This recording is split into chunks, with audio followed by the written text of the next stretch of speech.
ni Suleiman Yeri. Na tukianza na taarifa kuu leo hii ni kwamba mkasa mwingine wa jengo la ghorofa 5 umetokea katika eneo la Ruiru, kaunti ya Kiambu.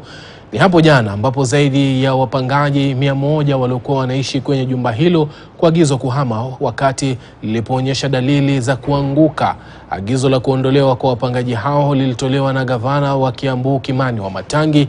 Tutakupa kwa kina cha taarifa hiyo hapo baadaye. Tutakueleza kile ambacho kinaendelea wakati wanahabari wetu na vile vile kile taarifa tutakazozipata kutoka katika eneo hilo tutakuwa tunakujuza papa hapa kwenye taarifa za yanayojiri.